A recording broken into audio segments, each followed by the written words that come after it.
Сәлеметсіздер ме балалар? Бүгінгі сабаққа қош келдіңіздер.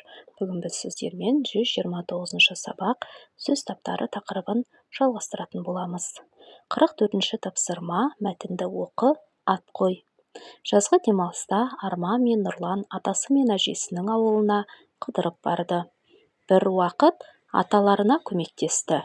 Бау-бақшаны арамшөптерден тазартып, ретке келтірді. Бірде Арман Нұрланды шақырды. Ағаш түбінде шиқылдап жатқан сарыауыз балапанды көрді. Бұл ағаш басындағы ұядан құлап түскен торғайдың балапаны екен. Өзі кіп-кішкентай, жүні жоқ, қызылшақа балапан шиқылдай береді. Арман сатыға шығып, балапанды ұясына қайта салды.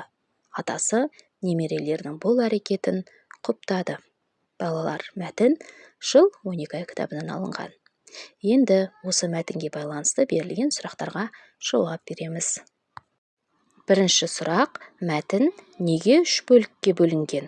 Балалар, мәтіннің 3 бөлікке бөліну себебі: мәтін 3 бөліктен 3 оқиғадан тұрады. Сол үшін мәтінді 3 бөлікке бөлген. Келесі сұрақ: әр бөліктің тақырыбын анықтап, оларға ат қой дейді. Мәтіннің бірінші бөлігі Арман мен Нұрланның атасына көмектесуі. Екінші бөлігі сарыауыз балапанның жерге құлап кетуі. Ал үшінші бөлігінде балапанның қайта ұясына оралуы туралы. Келесі сұрақ: балапанды сипаттау мәтіннің қай бөлігінде берілген? Балалар, балапанды сипаттау мәтіннің екінші бөлігінде берілген. Балапан кіп-кішкентай, жүні жоқ, және де қызылшақа екендігін айтып, түр сипатын келтірген. Келесі сұрақтарға жауап жаз дейді. Бірінші сұрақ: Арман мен Нұрлан аталарына қашан және қалай көмектесті? Арман мен Нұрлан ауылға келгенде атасына бау-бақшаны арамшөптерден тазартып, ретке келтіріп көмектесті. Келесі сұрақ: олар қандай балапанды тауып алды? Балалар, Арман мен Нұрлан кіп-кішкентай, жүні жоқ, қызылшақа балапанды тауып алды. Келесі сұрақ: балалар не істеді? Арман мен Нұрлан ұясынан құлап кеткен балапанды қайтадан көтеріп, ұясына салып қойды. Өзіңді Арманның орнына қойып көр, не істер едің? Ойыңмен бөліс дейді. Балалар, егер мен Арманның орнында болсам, мен де сол кішкентай балапанға көмектесер едім. Себебі ол әлі кішкентай, өздігінен дән тауып жей алмайды, ұша алмайды. Сондықтан да оған анасының көмегі қатты қажет. Арман дұрыс жасады. Мен Арманға жарайсың Арман дер едім. Олай болса балалар, 45-ші жаттығуға назар аударыңыздар. Келесі беттегі сөздерді оқы, оларды 4 бағанға бөліп, мына үлгі бойынша тақтаға жаз дейді. Балалар, бізде етістік берілген, етістіктің түрлері берілген. Негізгі және туынды, болымды және болымсыз болып етістік 4 топқа бөлінеді.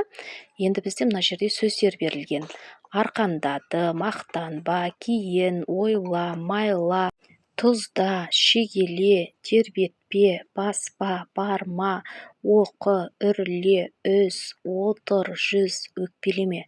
Енді балалар, осы сөздерді біз етістіктің түрлеріне қарай қай етістікке жатады соған бөліп қазір жазамыз. Балалар, бізде бірінші бағанда негізгі етістік берген. Негізгі етістікке бізге оқы, үз, отыр, жүз деген сөздер жатады. Балалар, бізде екінші бағанда туынды етістік, оған ойла, майда, тұзда, шегеле, үрле деген сөздер жатады. Ал болымды етістікке арқандады деген сөз жатады. Енді болымсыз етістіктер: оларға мақтанба, тербетпе, баспа, барма, өкпелеме деген сөздер жатқызылады. 46-шы тапсырма: берілген сөздерге тиісті жұрнақтар жалғап, туынды есім жаса. Бірінші сөз: жазғыш, көргіш, білгіш, айтқыш. Екінші: балдай, дәулетті, өнерлі. Осы сөздерді қатыстырып, сөйлемдер құрап жазайық енді. Бірінші сөйлем: заңғар, бүгінгі туған күніңде саған балдай тәтті балалық шақ тілеймін. Ағам сондай дәулетті адам. Оның досы үнемі білгіш болып отырады. Ол сондай өнерлі жігіт. 47-ші жаттығу: суретке қара. оның тақырыбын анықта. Суретте не бейнеленген? Әңгімеле. Балалар, тақырыбын біз тауға саяхат деп қойсақ болады екен, иә? Суретте бізде тауға демалысқа кетіп бара жатқан балалар, және де ағайлар, жаңағы мұғалімдер, немесе тәтелер бейнеленген, иә? Ендеше осы тақырыпта біз де әңгіме құрап көрейік. Олай болса, балалар, біз мәтініміздің атын тауға саяхат деп қойдық. Демалыс күні балалар сыныптастарымен және ағайларымен тауға саяхатқа шықты. Олар жол бойы әзілдесіп, ән айтып, көңілді уақыт өткізді. Тауға жеткенде ағайлары балаларға қауіпсіздік ережелерін түсіндіріп, бірге шыңға өрмеледі. Биікке шыққанда айналаның әсем көрінісі барлығын таңғалдырды. Сергіп, табиғат аясында тамақтанып, қызықты ойындар ойнап, балалар үйлеріне қуанышпен оралды. Енді мәтіндегі сөз таптарының қайсысын қандай мақсатта қолданғаныңды анықта. Балалар, мәтіндегі зат есімдерді заттың атын білдіру үшін қолдандық, иә?